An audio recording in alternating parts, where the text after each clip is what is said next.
Hello everyone, welcome to ACE Online and welcome to the economic survey lecture series. So already 9 chapters మనం complete చేసుకున్నాం. So this is the 10th chapter related to the industry. So ఈ particular చాప్టర్లో మనం basic industrial statistics చూస్తాం. దాంతోపాటు ఒక్కొక్క industry అంటే economic సర్వేలో ఏవైతే ఇండస్ట్రీస్ హండ్రెడ్స్ ఆఫ్ ఇండస్ట్రీస్ ఉంటాయి, బట్ ఎకనామిక్ సర్వేలో ఒక 10 సెక్టార్స్ గురించి మాట్లాడడం జరిగింది which are very important. So వాటికి రిలేటెడ్ స్టాటిస్టిక్స్ ఏవైతే ఉన్నాయో అవి మనం ఈ చాప్టర్లో చూద్దాం, right? So to begin with మనకి ఎకానమీ హోల్ 3 మెయిన్ సెక్టార్స్ ఉంటాయి. Primary sector, right, secondary sector and tertiary sector. Primary సెక్టార్లో అగ్రికల్చర్, సో ఆల్రెడీ ప్రీవియస్ టాపిక్లో మనం కవర్ చేసాం. సో ఈ పర్టికులర్ చాప్టర్లో మనం ఇండస్ట్రీ గురించి చూస్తాం. ఇండస్ట్రీలో మెయిన్ 4 కాంపోనెంట్స్ ఉన్నాయి. Manufacturing, electricity, gas and other utilities, construction. ఈ 3 కూడా సెకండరీ సెక్టార్లో పార్ట్. బట్ మైనింగ్ అండ్ క్వరీయింగ్ అనేది ప్రైమరీ సెక్టార్లో part, but still it becomes part of industry. ఎందుకనంటే సో ఆల్రెడీ మీరు బేసిక్స్ ఆఫ్ ఎకానమీలో కవర్ చేసే ఉంటారు. సో ఈ మైనింగ్ అండ్ క్వరీయింగ్ ప్రైమరీ సెక్టార్లో పార్ట్, అలాగే సెకండరీ సెక్టార్లో పార్ట్ కాదు, కానీ ఇండస్ట్రీ సెక్టార్లో పార్ట్. ఇండస్ట్రీ అనేది like it is the one which produce goods for other industries, right? So industry sector అనేది it can be both primary and secondary. Primary నుంచి మనకి మైనింగ్ అండ్ క్వరీయింగ్ ఉంది. సో టోటల్ 4 సెక్టార్స్, ఈ 4 కూడా మనకి part అవుతాయి, right? ఈ 4 సెక్టార్స్ కూడా ఇండస్ట్రీ పార్ట్కి వస్తుంది. Fine. Industry as a whole మొత్తం సెకండరీ సెక్టార్ కాదు. మ్యానుఫ్యాక్చరింగ్ తీసుకుంటే కంప్లీట్గా సెకండరీ సెక్టార్ ఉన్నాయి ఇవన్నీ.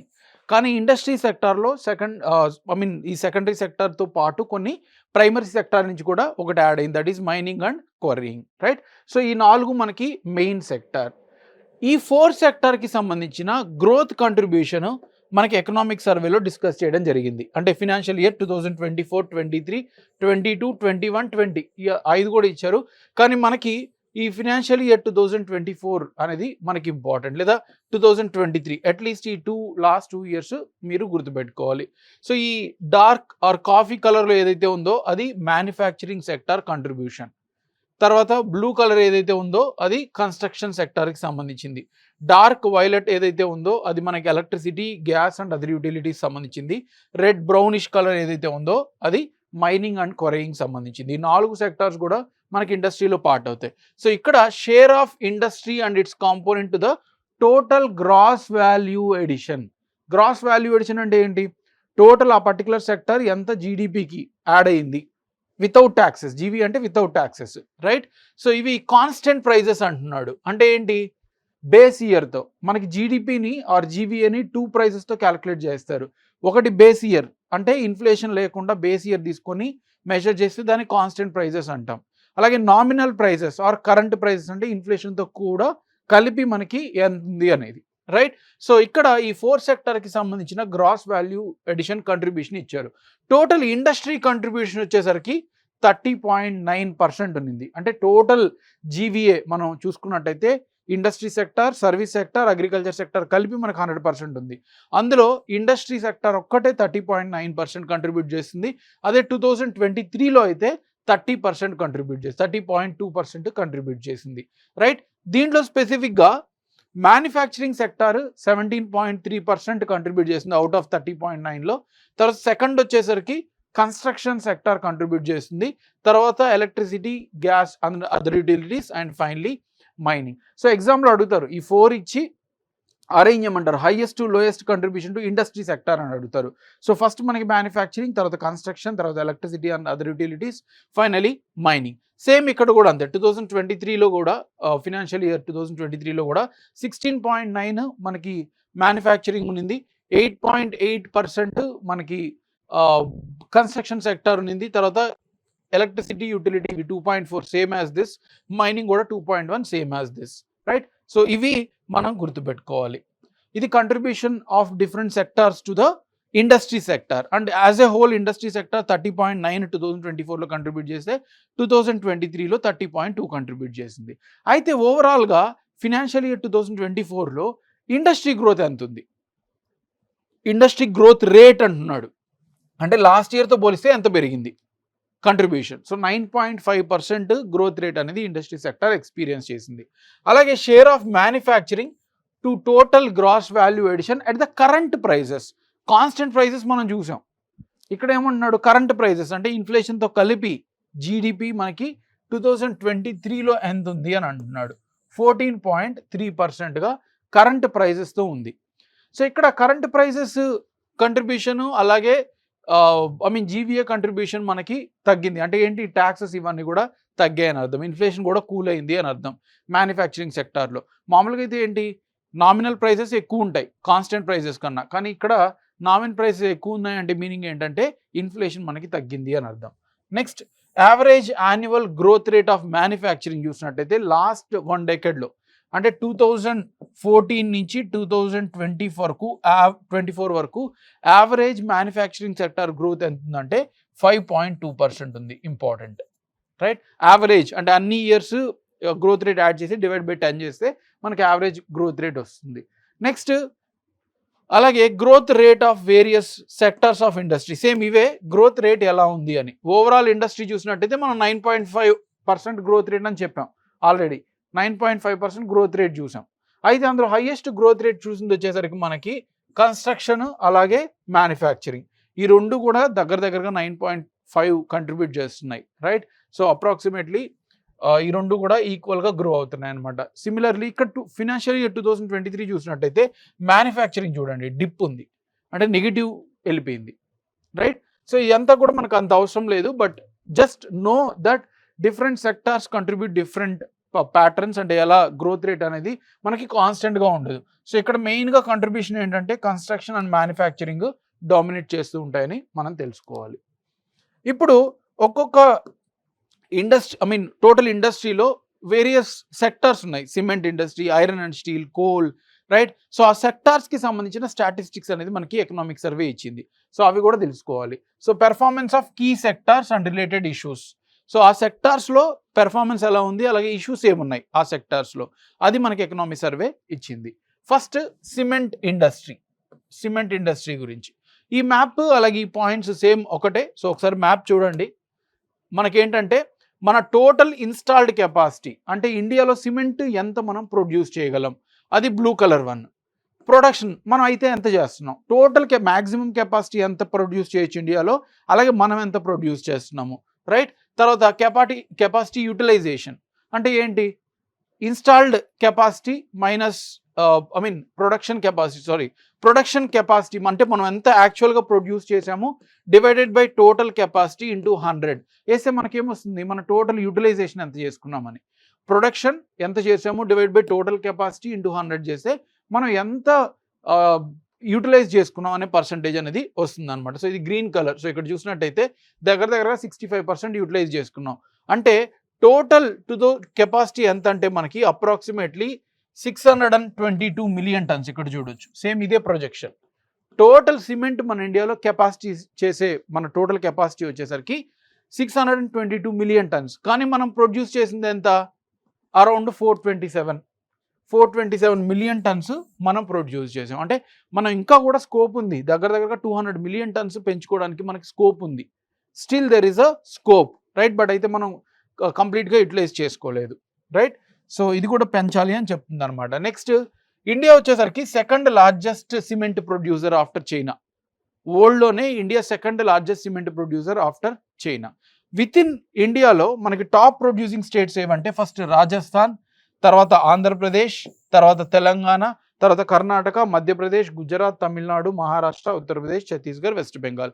ఇన్ని గుర్తుపెట్టుకోని అవసరం లేదు, జస్ట్ ఓవరాల్గా చూడండి. ఈ స్టేట్స్ ఒక్కటే 85% ఆఫ్ టోటల్ ఇండియా సిమెంట్ ప్రొడక్షన్కి కంట్రిబ్యూట్ చేస్తున్నాయి. అందులో మనకి టాప్ 3 స్టేట్స్ గుర్తుపెట్టుకోవాలంటే రాజస్థాన్, ఆంధ్రప్రదేశ్ అండ్ తెలంగాణ టాప్ 3 స్టేట్స్గా మనకున్నాయి సిమెంట్ ప్రొడక్షన్లో, అవి కూడా గుర్తుపెట్టుకోవాలి. Next, issues in cement industry. మన పెర్ క్యాపిటా కన్సంప్షన్ అంటే ఒక పర్సన్ సిమెంట్ ఎంత కన్జ్యూమ్ చేస్తున్నాడు, అంటే తినడం అని కాదు, బేసికలీ యూజ్ చేస్తున్నాడు. ఓవరాల్ 1 ఇయర్లో cement consumption per person per year ఎంత ఉంది అంటే ఒక్కొక్క person 260 kgs per person per year చేస్తున్నాడు, రైట్? అయితే వరల్డ్ యావరేజ్ చూసినట్టయితే 540 kg per person, right, per year. So అంటే మన కన్సంప్షన్ చాలా తక్కువ ఉంది, మన హౌసింగ్ ఫెసిలిటీస్ అనేవి చాలా తక్కువ ఉన్నాయి, ఇది కూడా మనం ఇంక్రీజ్ చేసుకోవాలి. అలాగే ఈ సిమెంట్ ఇండస్ట్రీ అనేది 7% గ్రీన్ హౌస్ గ్యాసెస్కి కంట్రిబ్యూట్ చేస్తుంది. రీసెంట్గా గ్రూప్ 3లో స్టీల్ ఎంత కంట్రిబ్యూట్ చేస్తుంది అని అడిగాడు, రైట్? సో అది కూడా మనం చూస్తాం స్టీల్ సెక్టార్లో. ఇక్కడ సిమెంట్, టీఎస్పీఎస్సీ గ్రూప్ 3 గురించి మాట్లాడుతున్నాను, రైట్? సో సిమెంట్ ఇండస్ట్రీ అనేది 7% గ్రీన్ హౌస్ గ్యాసెస్కి కంట్రిబ్యూట్ చేస్తుంది. సో ఇది మనకి సిమెంట్ ఇండస్ట్రీకి సంబంధించిన ఇచ్చిన details, economic survey. Next steel industry. ఇది ఇప్పటి వరకు మనం ఇండిపెండెన్స్ వచ్చినప్పటి నుంచి highest level of production 2024 financial ఇయర్లో అయింది, right? Which is a good sign. 2023 April 1 నుంచి, యాక్చువల్లీ 2023 అని చెప్పాలి ఫినాన్షియల్ ఇయర్, 2024 ఇంకా కంప్లీట్ అవ్వలేదు. So this may be projected as current year, right?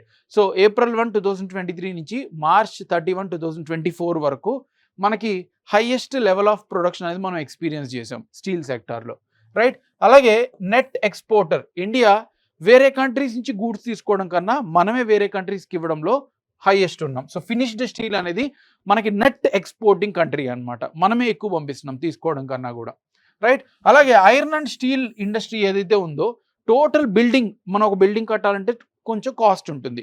అయితే టోటల్ ఆ కాస్ట్స్లో మనకి ఐరన్ స్టీల్ ఒక్కటే 47% of all inputs. Wood use చేస్తాం, వేరే వేరే మెటీరియల్స్ యూజ్ చేస్తూ ఉంటాం. అయితే ఐరన్ అండ్ స్టీల్ ఒక్కటే మాత్రమే మనం ఇంత ఖర్చు పెడుతున్నాం, right? 47% of all inputs in building is being taken by iron and steel industry, right? అలాగే ఇక్కడ ఒక ఇంపార్టెంట్ న్యూ స్టీల్ ప్లాంట్ ఇచ్చారు, నగర్నర్ స్టీల్ ప్లాంట్. రీసెంట్గా బస్తర్ డిస్ట్రిక్ట్ ఛత్తీస్గఢ్లో ఎస్టాబ్లిష్ చేశారు కొత్త ప్లాంట్. సో ఎగ్జామ్లో అడుగుతారు, Nagarnar steel plant was recently established in Chhattisgarh, right? So అది ఇంకా స్టీల్ కెపాసిటీ పెంచడానికి ఏం పెట్టుకొని లాంచ్ చేశారు. అయితే ఇష్యూస్ ఏమున్నాయి స్టీల్ సెక్టార్లో? ఇష్యూస్ ఏమున్నాయి? First thing, fluctuation in prices at the international market. కొన్నిసార్లు లాభం వస్తుంది, కొన్నిసార్లు తక్కువ ఉంటుంది, కొన్నిసార్లు ఎక్కువ ఉంటుంది. ఇలా ఫ్లక్చుయేషన్ ఉండడం వల్ల స్టీల్ ఇండస్ట్రీ వాళ్ళు కరెక్ట్గా దాన్ని ప్రిడిక్ట్ చేయలేకపోతున్నారు ఎంత ప్రొడక్షన్ కావాలని, రైట్? సో అదొక issue. Next, import of coking coal. So మనం డిపెండెన్సీ, మన ఇండియా మామూలుగా ఐరన్ స్టీల్ ఇండస్ట్రీలో బ్లాస్ట్ ఫర్నెస్ వర్క్ చేయాలంటే మనకి కోకింగ్ కోల్ కావాలి. అయితే అది మన ఇండియాలో లేదు, మనం ఇంపోర్ట్ మీద డిపెండ్ అయి ఉన్నాం. సో అంటే ఏంటి, మన ఫారిన్ ఎక్స్చేంజ్ రిజర్వ్స్ లూజ్ అవుతున్నాం, రైట్? సో అది మనకి 2024లో చూసినట్టయితే 58.1 మిలియన్ టన్స్ మనం ఇంపోర్ట్ చేసుకున్నాం. So huge amount of money మనం ఫారిన్ ఎక్స్చేంజ్లో లూజ్ అవుతున్నాం. సో ఇది మనం ప్రొడ్యూస్ చేసేలాగా చూసుకోవాలి. Next, high energy intensity. ఒక టన్ ఆఫ్ స్టీల్ మనం ప్రొడ్యూస్ చేయాలంటే దానికి 2.5 టన్స్ ఆఫ్ CO2 రిలీజ్ అవుతుంది. ఒక టన్నుకే 2.5 tons of carbon dioxide release అవుతుంది. అంటే గ్రీన్ హౌస్ గ్యాసెస్ ఎక్కువైపోతున్నాయి స్టీల్ ఇండస్ట్రీ నుంచి. సో ఇది మనం కంట్రోల్ చేసుకోవాలి. So it accounts for 12% of total green house gas emissions. ఇదే మనకి గ్రూప్ 3 TSPSCలో అడిగారు. సో 12% గ్రీన్ హౌస్ గ్యాసెస్కి కంట్రిబ్యూట్ చేస్తుంది అనమాట స్టీల్ సెక్టార్ ఒక్కటే. సో ఇవి మనకి స్టీల్ సెక్టార్లో ఉన్న issues. Next, coal industry. Coal ఇండస్ట్రీకి సంబంధించిన డీటెయిల్స్ చూసినట్టయితే టోటల్ మన ప్రొడక్షన్ 2024 ఫినాన్షియల్ ఇయర్లో, అంటే 2023-24 బేసికలీ 997.2 మిలియన్ టన్స్ ఉన్నాయి. అందులో అది మనకి సరిపోలేదు. 997.2 మిలియన్ టన్స్ అనేది మనకి సరిపోలేదు. అందుకని మనం ఇంపోర్ట్ కూడా చేసుకున్నాం కోల్. 261 మిలియన్ టన్స్ మనం వేరే కంట్రీస్ నుంచి ఇంపోర్ట్ చేసుకున్నాం మనకు సరిపోక. సో టోటల్ కన్సంప్షన్ ఆబ్వియస్లీ రెండింటిని కలిపితే మన టోటల్ కన్సంప్షన్ వస్తుంది 1233.86 million tons of consumption of coal మనం చేసింది, right? And coal sector primary commercial కన్సంప్షన్స్లో, అంటే ఇండస్ట్రీస్ వాటిల్లో ఎనర్జీ కన్సంప్షన్లో కోల్ ఇండస్ట్రీ 55% కంట్రిబ్యూట్ చేస్తుంది. మామూలుగా అయితే మనం రిన్యూబుల్ ఎనర్జీ వైపు మూవ్ అవుతున్నాం, బట్ స్టిల్ కమర్షియల్ సెక్టార్లో మనకి కోల్ ఇండస్ట్రీ 55% కంట్రిబ్యూట్ చేస్తుంది, right? Which is a huge. దీన్ని కూడా మనం తగ్గించుకోవాలి. నెక్స్ట్, ఇక్కడ కొన్ని డీటెయిల్స్ ఇచ్చాడు ఎకనామిక్ సర్వేలోనే. ఫినాన్షియల్ ఇయర్ 14 నుంచి 19 వరకు, అంటే 5 ఇయర్స్కి, అలాగే 19 నుంచి 24 వరకు 5 ఇయర్స్కి, అలాగే ఫినాన్షియల్ ఇయర్ 24లో కూడా ఒక ఇయర్లో కూడా మనకి ఇచ్చారు. ఏంటి? Growth in production, consumption and import. అంటే మనం ఎంత ప్రొడ్యూస్ చేసేదాన్ని ఎంత ఇంక్రీజ్ అయింది, కన్సూమ్ చేసే గ్రోత్ ఎంత ఇంక్రీజ్ అయింది, అలాగే ఇంపోర్ట్ గ్రోత్ కూడా ఎంత అయింది. ప్రొడక్షన్ చూసినట్టయితే 5 ఇయర్స్లో 14 నుంచి 19 వరకు 5.2% అనే యావరేజ్ గ్రోత్ రేటు మనం చూసాం కోల్.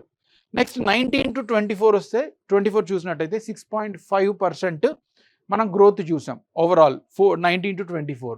అలాగే ఫినాన్షియల్ ఇయర్ 2024 ఒక్కటే చూసినట్టయితే 11.7% గ్రోత్ రేట్ మనం చూసాం.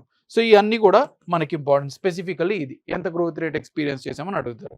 అదే కన్సంప్షన్ చూసినట్టయితే 5.6% గ్రోత్ చూసాం. ఇప్పుడు 14 to 19 మధ్య యావరేజ్. నెక్స్ట్ 19 to 24 ఫినాన్షియల్ ఇయర్లో చూసినట్టయితే 5% గ్రోత్ రేట్ చూసాం. నెక్స్ట్ ఒక్క ఫైనాన్షియల్ ఇయర్ 2024లోనే చూసినట్టయితే 10.7% కన్సంప్షన్ గ్రోత్ చూడగలిగాం. Right, production growth 11.7 and consumption growth 10.7. అదే ఇంపోర్ట్స్ చూసినట్టయితే 14 to 19 ఫినాన్షియల్ ఇయర్స్ మధ్య యావరేజ్ ఇంపోర్ట్ గ్రోత్ 7.1% ఉంది గ్రోత్ రేట్. అదే ఫినాన్షియల్ ఇయర్ 19 to 24 కోవిడ్ కదా, కోవిడ్ టైమ్స్లో మనకి కోవిడ్ ఇయర్స్ ఉన్నాయి 2-3. సో అందుకని మన ఇంపోర్ట్స్ కూడా తగ్గాయి, కన్సంప్షన్ కూడా కొంచెం తగ్గింది. Anyway it is a good sign. Imports తగ్గాయంటే మనం ఫారెన్ ఎక్స్చేంజ్ లూజ్ అవ్వట్లేదని. నెక్స్ట్ ఇంపోర్ట్ గ్రోత్ 2024లో ఒక్కటి చూసినట్టయితే చాలా ఎక్కువ పెరిగింది, 9.8%. సో ఈ నెంబర్స్ కూడా మనకి ఇంపార్టెంట్. నెక్స్ట్ ఫార్మాస్యూటికల్స్, డ్రగ్స్ సంబంధించినవి. రైట్, ఇండియా ఫార్మాస్యూటికల్ మార్కెట్ ఇప్పుడు ప్రజెంట్ మనకి $50 billion total GDP contribution value మనకి ఫార్మాస్యూటికల్ $50 billion ఉంది. World's third largest after USA and China. మనది ఫార్మాస్యూటికల్స్లో థర్డ్ లార్జెస్ట్ అనమాట, very important one. And India accounts for 20% of generic drugs exports. Generic drugs అంటే ఏంటి? Same quality but not original medicines. Same quality but with less cheap, right, but not original medicines. So ఇది మనం చీప్గా ఇవ్వడానికి world లెవెల్లో 1/5 exports మన నుంచే వెళ్తున్నాయి. So India is the largest producer of generic drugs and 20% of exports మనకి generic డ్రగ్స్వి ఇండియా నుంచే వెళ్తున్నాయి, which is a good sign. Next top 20 generic drugs కంపెనీస్లో 8 మన ఇండియాలోనే ఉన్నాయి. రైట్, 8 టాప్ 20 వాటిల్లో 8 ఇండియా నుంచే మనకున్నాయి అన్నమాట. అలాగే India is net exporter for bulk drugs. Bulk drugs అంటే ఏపీఐస్, యాక్టివ్ ఫార్మాస్యూటికల్స్ ఇంగ్రీడియంట్స్. అంటే ఒక ట్యాబ్లెట్లో ఏవైతే ఇంగ్రీడియంట్స్ యూస్ చేస్తున్నామో అందులో మనం నెట్ ఎక్స్పోర్టర్ అనమాట. అలాగే టోటల్ టర్న్ ఓవర్ చూసినట్టయితే pharmaceuticals in terms of crores turn over మనకి దగ్గర 4,20,000 క్రోర్స్ మనకి టర్న్ ఓవర్ ఉంది. ఎక్స్పోర్ట్ చూసినట్టు మనకి ఎక్స్పోర్ట్సే ఎక్కువ ఉన్నాయి, ఇంపోర్ట్స్ తక్కువ ఉన్నాయి. Right, so we are a net exporter of pharmaceuticals. దీనికి సంబంధించిన కొన్ని ఇనిషియేటివ్స్ కూడా ఉన్నాయి. ఆత్మనిర్భర్ భారత్ స్కీమ్ లాంచ్ చేశారు. సో ఇందులో మనం యాక్టివ్ ఏపీఐస్ ఏవైతే ఉన్నాయో, యాక్టివ్ ఫార్మాస్యూటికల్స్ ఇంగ్రీడియంట్స్, మనం నెట్ ఎక్స్పోర్టరే, కానీ స్టిల్ మన ఇంపోర్ట్స్ అనేవి చాలా హ్యూజ్ ఉన్నాయి. ఎస్పెషలీ చైనా నుంచి మనం చాలా ఇంపోర్ట్ చేసుకుంటున్నాం. అవి మనం తగ్గించుకోవడానికి గవర్నమెంట్ ట్రై చేస్తుంది. అలాగే ప్రొడక్షన్ లింక్డ్ ఇన్సెంటివ్ స్కీమ్, అంటే మీరు ప్రొడక్షన్ పెంచే కొద్దీ మీకు గవర్నమెంట్ నుంచి ఎక్కువ ఇన్సెంటివ్స్ వస్తాయి అనమాట. ఆ స్కీమ్ ఏంటంటే 48 ప్రాజెక్ట్స్ని ఐడెంటిఫై చేసింది, అప్రూవ్ చేసింది, ఈ సెల్ఫ్ డిపెండెంట్ మన మీద మనమే డిపెండ్ అయ్యేలా చేసుకోవడానికి. Next scheme for promotion of bulk drug parks. 3 bulk drug parks ఇండియాలో ఎస్టాబ్లిష్ చేయాలనుకుంటుంది. రైట్, ఆత్మనిర్భర్ అంటే సెల్ఫ్ ఇండిపెండెంట్ ఇండియా, వేరే కంట్రీస్ మీద డిపెండ్ అవ్వకుండా. నెక్స్ట్ ప్రధాన మంత్రి భారతీయ జన ఔషధి పరియోజన. ఇక్కడ మనకి జనరిక్ డ్రగ్స్ని ఫ్రీగా కాదు, యాక్చువల్లీ లెస్ కాస్ట్లో అందరికీ అందించడానికి గవర్నమెంట్ ఈ ప్రధాన మంత్రి భారతీయ జన ఔషధి కేంద్రాస్ ఎస్టాబ్లిష్ చేస్తుంటారు. సో ఇక్కడ మీరు హైదరాబాద్ సిటీలో కూడా చాలా చూస్తుంటారు, చాలా తక్కువకి వస్తాయన్నమాట. సో ఇవి మనకి 12,500 వరకు ఇప్పటి వరకు ఓపెన్ చేస్తున్నారు. 12,500 ఇండియా లెవెల్లో తక్కువ కాస్ట్కి ఇచ్చేలాగా జనరిక్ మెడిసిన్స్. అలాగే 12 lakh పీపుల్ ప్రతిరోజు జన్ ఔషధి కేంద్రాల నుంచి కొనుక్కున్నారు. ప్రతిరోజు 12 లక్షల మంది ఇండియా వైడ్ కొనుక్కుంటున్నారు అనమాట. ఇంకా ఛాలెంజెస్ వచ్చేసరికి డిపెండెన్సీ ఆన్ ఇంపోర్ట్స్. సో ఇంకా కూడా మనం యాక్టివ్ ఫార్మాస్యూటికల్స్ ఏవైతే ఉన్నాయో చైనా నుంచి మనకి ఇంకా చాలా ఇంపోర్ట్స్ అనేవి వస్తున్నాయి, వాటిని తగ్గించుకోవాలి. నెక్స్ట్ ఈ ఫార్మా ఇండస్ట్రీ ఏదైతే ఉందో అది 2030 కల్లా $130 billion అవ్వబోతుంది. ఇప్పుడు ఎంత ఉంది? $50 billion ఉంది. అది $130 billion అవ్వబోతుంది 2030 కల్లా. సో దీనికోసమని స్కిల్ డెవలప్మెంట్, టెక్నాలజీ, ఇన్నోవేషన్ ఇవన్నీ కూడా మనం ఇన్వాల్వ్ చేసుకునేలాగా చూసుకోవాలి. Right, so this is about some initiatives in the pharmaceuticals industry. Next చూసినట్టయితే టెక్స్టైల్ ఇండస్ట్రీ. సో టెక్స్టైల్ ఇండస్ట్రీలో total exports of textile products value, అంటే మనం మన కంట్రీ నుంచి వేరే కంట్రీస్కి అంతా పంపించే వాల్యూ ఎంత అంటే $44.4 billion. రైట్, 44 అంటే ఇంత మనీ మనకు వస్తుంది టెక్స్టైల్ ఎక్స్పోర్ట్స్ నుంచి. సో ఇది చూడండి మనకి లాస్ట్ 3 yearsలో ఇంక్రీజ్ అవుతూనే వెళ్తుంది. కోవిడ్ టైంలో కొంచెం తగ్గింది, but after that slowly it has risen, right. Financial year 2023లో $44.4 billion వాల్యూ ఆఫ్ టెక్స్టైల్స్ మనం ఎక్స్పోర్ట్స్ చేసాం, right. That is also important fact to be remembered. Next, textile total gross value addition ఎంత అంటే, ఇది exports మాత్రమే, ఇది total జీవీఏకి ఎంత textile sector contribute చేస్తుందంటే 3.77 lakh crores. టోటల్ మన జీవీఏ ఎంత, అరౌండ్ 268 lakh crores ఉంది అన్ని సెక్టార్స్ కలిపి. అందులో టెక్స్టైల్ సెక్టర్ ఒక్కటే 3.77 lakh crores మనకు వస్తుంది, right. And this is 10.6% of total manufacturing GVA contribute చేసే దాంట్లో ఇది ఒక్క వాల్యూవే టెక్స్టైల్ సెక్టర్ ఒకటే 10.6%, అంటే ఇది 10.6% ఉంది మ్యానుఫ్యాక్చరింగ్ సెక్టర్ కంట్రిబ్యూషన్కి. అండ్ చైనా తర్వాత India world second largest clothing market after China, right. And India is also one of the top 5 exporting nations in the world. China, Bangladesh, Vietnam, some countries are there, but India is also within top 5 in the exporting countries. Next, shares చూసినట్టంటే total export చేసింది ఎంత, $44.4 billion మనం export చేసాం. అందులో main contribution ఏంటంటే readymade garments 41% contribute చేస్తే, cotton textiles 34% and మిగిలిన man made ఏవైతే ఉన్నాయో handlooms 14%. So readymade garments highest contribution to the exports, followed by cotton textile and then handloom, that is man made, fine. So ఇక్కడ కొన్ని schemes ఉన్నాయి textile సెక్టర్కి సంబంధించిన schemes, అలాగే issues discuss చేసింది. Challenges ఏమున్నాయి ఈ టెక్స్టైల్ సెక్టార్లో, మన ఇండియాకి ఛాలెంజెస్ ఏమున్నాయి?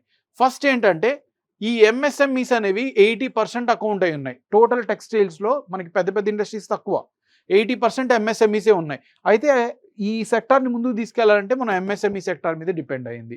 Next, fragmented nature. ఈ ఇండస్ట్రీస్ ఏవైతే ఉన్నాయో అవి అక్కడక్కడ ఉన్నాయి.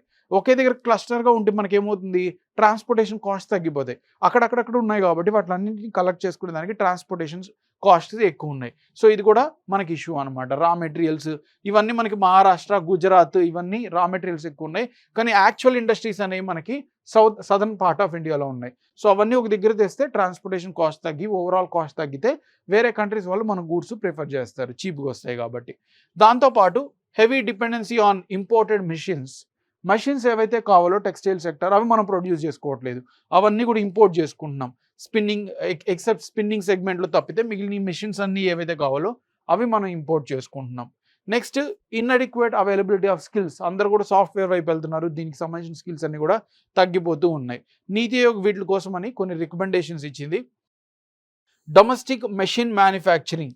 సో మనం మెషిన్స్ అనేవి ఎక్కువ ఇంపోర్ట్ చేసుకుంటాం కాబట్టి ఆ మెషిన్స్ మనమే ప్రొడ్యూస్ చేయాలి. దానికోసమని రీసెర్చ్ అండ్ డెవలప్మెంట్, అలాగే అటు scheme, right, promoting innovation. So ఇవన్నీ కూడా మనం చేసినట్టయితే టెక్నాలజీ, సస్టైనబిలిటీ, సో ఇవి చేస్తే మనం ముందుకు వెళ్తాము, వేరే కంట్రీ మీద డిపెండ్ అవ్వము అని చెప్తుంది. దానికోసమని కొన్ని స్కీమ్స్ కూడా లాంచ్ చేసింది. 7 PM మిత్ర పార్క్స్ అనేవి గవర్నమెంట్ ఎస్టాబ్లిష్ చేసింది with budget of 4,445 crores PM Mitra parks మనకి 7 ఎస్టాబ్లిష్ చేస్తుంది 2022 to 28 మధ్య. So very important data, 7 establish చేయబోతుంది. సో దానివల్ల ఏమవుతుందంటే మన టెక్స్టైల్ ప్రొడక్షన్ పెరుగుతుంది. అలాగే government production linked incentive scheme ఈ పర్టికులర్ టెక్స్టైల్ సెక్టార్కి ఒకటే 10,683 crores అనేది మనకి ఫ్లో అయిందన్నమాట టెక్స్టైల్ సెక్టర్. దాంతోపాటు national technical textiles mission launch చేశారు. టెక్నికల్ టెక్స్టైల్స్ అంటే ఏంటి, యాస్థెటిజం కోసం కాకుండా, రైట్, అప్లికేషన్ టెక్నాలజీ, యాప్రాన్ వేసుకుంటాం కదా, యాప్రాన్స్, సో అలాంటివి అనమాట. సో అది కూడా గవర్నమెంట్ ఆఫ్ ఇండియా లాంచ్ చేసింది. అలాగే దాంతోపాటు నేషనల్ హ్యాండ్లూమ్ డెవలప్మెంట్ అంటే హ్యాండ్ మేడ్ టెక్స్టైల్స్ని ప్రమోట్ చేయడానికి 96 స్మాల్ హ్యాండ్లూమ్ క్లస్టర్స్ ఇండియా లెవెల్లో ఎస్టాబ్లిష్ చేసింది 22 to 26 ఫినాన్షియల్ ఇయర్ మధ్య, రైట్. నెక్స్ట్, ఎలక్ట్రానిక్ ఇండస్ట్రీ గురించి చూద్దాం. ఇవి డిఫరెంట్ ఫినాన్షియల్ ఇయర్స్ ఇచ్చారు. సో ఇది మనకి 2023 బ్లూ కలర్ ఏవైతే ఉన్నాయో ఇవన్నమాట. సో టోటల్ మనకి ఏమంటున్నాడు, growth year on in production and trade of electronic items. అంటే ప్రొడక్షన్ అలాగే ట్రేడ్ మనకి చెప్పారు. ఇక్కడ ప్రొడక్షన్ చూడండి, ప్రొడక్షన్ చూసినట్టయితే టోటల్ పర్సంటేజ్ 28.7% ఉంది ఫినాన్షియల్ ఇయర్ 2023లో గ్రోత్ రేట్ ఇన్ పర్సంటేజ్. అదే ఎక్స్పోర్ట్స్ చూసినట్టయితే మనకి 62.5% ఉంది. అంటే ఎక్స్పోర్ట్స్ లాస్ట్ ఇయర్తో పోలిస్తే ఈ ఇయర్ 62.5% పెరిగిపోయింది. అంటే లాస్ట్ ఇయర్ ఆగిపోయిన గూడ్స్ కూడా మనం ఇప్పుడు ఎక్కువ ఎక్స్పోర్ట్స్ చేస్తున్నాం అనమాట. సో ఎక్స్పోర్ట్ పర్సెంట్ అనేది మనకి ప్రొడక్షన్ కన్నా ఎందుకు ఎక్కువ ఉందంటే లాస్ట్ ఇయర్ ఉన్న గూడ్స్ కూడా ఇంకా కూడా మనం ఎక్కువ ఎక్స్పోర్ట్ చేసాం అనమాట. మిగిలిపోయిన అవన్నీ ఈ ఫినాన్షియల్ ఇయర్లో కలిసాయి. సో 62.5% ఎక్స్పోర్ట్ గ్రోత్ ఉంటే మనకి ప్రొడక్షన్ 28.7% ఉంది. అలాగే ఇంపోర్ట్ గ్రోత్ వచ్చేసరికి 12.9% ఉంది. సో ఇవంతా కూడా నెంబర్స్ ఇంపార్టెంట్. సో మన ఎక్స్పోర్ట్ గ్రోత్ రేట్ అనేది more than production and also import. So ఇది కూడా క్వశ్చన్ అడిగేదానికి ఛాన్స్ ఉంది. సో ఈ ఎలక్ట్రానిక్ ఇండస్ట్రీ చూసినట్టయితే ఇది టోటల్ గ్లోబల్ మార్కెట్స్లో మన ఇండియా నుంచి 3.7% కంట్రిబ్యూట్ చేస్తున్నాం. ఎలక్ట్రానిక్స్ అంటే మన ఇండియా నుంచి ఎక్స్పోర్ట్ చేసేవి ఓవరాల్ వరల్డ్ ఎక్స్పోర్ట్స్లో 3.7% కంట్రిబ్యూట్ చేస్తున్నాం, రైట్. అలాగే ఓవరాల్ జీడిపిలో మనం చూసుకున్నట్టయితే ఫినాన్షియల్ ఇయర్ 2022లో 4% కంట్రిబ్యూట్ చేసింది. ఈ electronic sector 4% total GDP contribute చేసింది. అదే ఎక్స్పోర్ట్స్ 2018 నుంచి 2023 వరకు ఎక్స్పోర్ట్ గ్రోత్ చూసినట్టయితే 35.7% అంటే పెరుగుతూ వెళ్తుంది అనమాట, right. And direct work force ఈ పర్టికులర్ ఎలక్ట్రానిక్ సెక్టర్లో ఇంక్రీజ్ అవుతుంది, ట్రిపుల్ అయింది. ఎందుకంటే మనం మొబైల్స్, ల్యాప్టాప్స్ ఇవన్నీ ఎక్కువ యూజ్ చేస్తున్నాం కాబట్టి వాటి గ్రోత్ అనేది పెరుగుతూ వెళ్తుంది అనమాట, right. Next lastly automotive industry, automobiles ఏవైతే ఉన్నాయో అవి చూసుకున్నట్టయితే మనకి టోటల్ 2024 ఫినాన్షియల్ ఇయర్లో 49 lakh ప్యాసింజర్ వెహికల్స్ ప్రొడ్యూస్ అయ్యాయి. ప్యాసింజర్ అంటే పబ్లిక్ ట్రాన్స్పోర్ట్.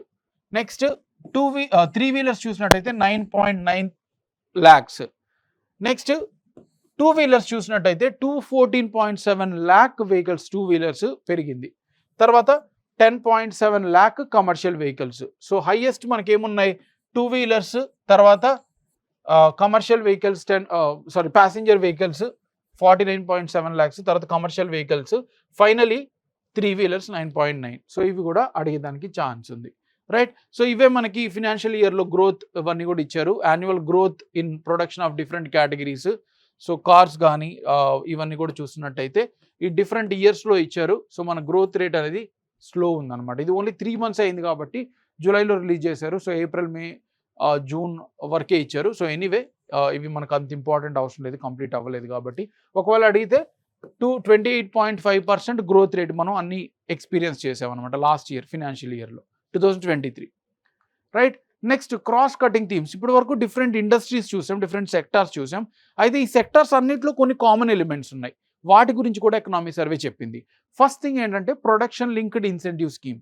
అంటే ప్రొడక్షన్ లింక్డ్ ఇన్సెంటివ్ స్కీమ్ అన్ని సెక్టార్స్కి ఇస్తుంది. ఎక్కువ ప్రొడ్యూస్ చేయండి, ఎక్కువ ఇన్సెంటివ్స్ తీసుకోండి మా దగ్గర నుంచి గవర్నమెంట్. సో టోటల్గా ఇలా 14 కీ సెక్టార్స్లో government production linked incentive scheme అనేది లాంచ్ చేసింది. అండ్ దీని నుంచి వెళ్ళిన మనీ ఎంతో మనకి ఇక్కడ మెన్షన్ చేశారు. 1.28 lakh crores of investment was reported. అంటే ప్రొడక్షన్ లింక్డ్ ఇన్సెంటివ్ స్కీమ్ ద్వారా ఇప్పటి వరకు గవర్నమెంట్ నుంచి 14 సెక్టార్స్కి వెళ్ళిన మనీ ఎంత అంటే 1.28 lakh crores అనమాట అంటిల్ మే 2024. సో దీనివల్ల ప్రొడక్షన్ పెరిగింది, 10.8 lakh crores పెరిగింది. అందులో చూడండి 1.28 గవర్నమెంటే ఇచ్చింది, 10% approximately, right. So 10.8 lakh crores production value అనేది పెరిగింది ఈ పర్టికులర్ స్కీమ్ ద్వారా. Next employment generation 8.5 lakh employment direct or indirectly create అయింది. ఎక్స్పోర్ట్స్ కూడా 4 lakh crores కంట్రిబ్యూట్ చేసింది ఈ ఒక్క స్కీమ్ ద్వారానే, రైట్. అండ్ హైయెస్ట్ ఇన్సెంటివ్ ఏ సెక్టార్కి వెళ్ళాయంటే ఫార్మాస్యూటికల్స్ అండ్ డ్రగ్స్. ఈ స్కీమ్ నుంచి ప్రొడక్షన్ ఇన్సెంటివ్స్ స్కీమ్ నుంచి ఎక్కువ మనకి ఫార్మాస్యూటికల్స్, డ్రగ్స్, తర్వాత solar photovoltaic cells, PVs, solar PVs, and then automobiles and auto components. So at least ఈ 3 గుర్తుపెట్టుకోండి, top 3, that will be sufficient. Next MSME sector, very important. MSME sector కూడా అన్ని సెక్టర్స్లో కామన్గా ఉంటుంది, రైట్. అది స్టీల్ అయినా, లేకపోతే సిమెంట్ అయినా, లేకపోతే కోల్ అయినా, డిఫరెంట్ ఎంఎస్ఎంఈస్ ఉన్నాయి. సో ఆ ఎంఎస్ఎంఈస్ షేర్ చూసినట్టయితే మ్యానుఫ్యాక్చరింగ్కి 35.4% కంట్రిబ్యూట్ చేస్తుంది మ్యానుఫ్యాక్చరింగ్కి 2022 ఫినాన్షియల్ ఇయర్లో. అలాగే ఎక్స్పోర్ట్స్ చూసినట్టయితే టోటల్ ఎక్స్పోర్ట్స్లో ఎంఎస్ఎంఈ సెక్టర్ ఒకటే 45.7% కంట్రిబ్యూట్ చేస్తుంది. అండ్ టోటల్ ఈ కామర్స్ అంటే మీరు కొనే అమెజాన్, ఫ్లిప్కార్ట్ వాటిలో టోటల్ ఆ గూడ్స్ అన్ని ఎక్కడి నుంచి వచ్చాయంటే 70% ఎంఎస్ఎంఈస్ నుంచి వచ్చాయి, మిగిలిన 30% పెద్ద కంపెనీస్ నుంచి వచ్చాయి. So which is a good sign. MSMEs has a very significant role in our economy. Next ఇంకో కామన్ ఏంటంటే very important, PSUs, Central Public Sector Enterprises, CPSEs, Central Public Sector Enterprises. So ఇది మనకి చూసినట్టయితే March 31, 2023 కల్లా మన ఇండియాలో 254 central public sector enterprises ఉన్నాయి. అంటే అందులో మినీరత్న అవ్వచ్చు, నవరత్న అవ్వచ్చు, లేకపోతే మహారత్న అవ్వచ్చు. ఎకనామిక్స్లో మీరు చూసుంటారు వాటి క్రైటీరియాస్ అన్ని. సో ఇక్కడ 254 CPSEs ఉన్నాయి, రైట్. అందులో 66% సర్వీస్ సెక్టార్కి సంబంధించినవి. సో మోస్ట్ డామినెంట్ PSUs దేంట్లో ఉన్నాయంటే సర్వీస్ సెక్టార్లో ఉన్నాయి, రైట్. అండ్ ఈ PSUs ఏవైతే ఉన్నాయో అవి స్టాక్స్లో కూడా అవైలబుల్ ఉంటాయి. అన్ని కంపెనీస్ ఉండవు, మహారత్న కంపెనీస్ ఉంటాయి మోస్ట్లీ. సో టోటల్ వాటి కంపెనీస్ వాల్యూ షేర్స్ ఎంత ఉన్నాయంటే స్టాక్ మార్కెట్లో మనకి టోటల్ 66 CPSEs ఉన్నాయి. అంటే మొత్తం 254లో 63 మనకి స్టాక్స్లో అవైలబుల్ ఉన్నాయి, వాటి స్టాక్స్ అవైలబుల్ ఉన్నాయి. అండ్ వాటి టోటల్ వాల్యూ ఎంతంటే 16.69 lakh crores. కావాలంటే మీరు కూడా వాటి షేర్స్ కొనుక్కోవచ్చు స్టాక్ ఎక్స్చేంజ్లో. ఇది టోటల్ వాల్యూ, ఇది number of CPSEs in the stock market. And overall net profit చూసినట్టయితే మనకి ఫినాన్షియల్ ఇయర్ 2023లో 2.12 lakh crores నెట్ ప్రాఫిట్ వచ్చింది ఈ PSUs నుంచి గవర్నమెంట్కి, central PSUs. Very good sign, right. అలాగే 254లో మనకి ప్రాఫిట్ మేకింగ్ 193 ఉన్నాయి. ఎర్లియర్ 178 ఉండే, ఇప్పుడు 193. అంటే స్టిల్ ఇంకా 61 PSUs నష్టంలోనే ఉన్నాయన్నమాట, రైట్. సో ఇది మనకి ఇంపార్టెంట్ PSUస్కి సంబంధించిన డీటెయిల్. ఇక్కడ గ్రోత్ రేట్ చూసినట్టయితే పెర్ఫార్మెన్స్ 2019 నుంచి 2023 వరకు డివిడెంట్ అంటే ప్రాఫిట్ 10% పెరిగింది. ప్రాఫిట్ బిఫోర్ ట్యాక్సెస్ ముందు ప్రాఫిట్ 6.2%, నెట్ వర్త్ కూడా 9.2% పెరిగింది. గ్రాస్ టర్న్ ఓవర్ చూసినట్టయితే 10.5% పెరిగింది. క్యాపిటల్ వచ్చేసరికి 9.6, అంటే మనీ ఇన్వెస్ట్మెంట్ 9.6% పెరిగింది. సో అన్నీ కూడా పాజిటివ్స్ ఉన్నాయి. PSUs are doing well in most part.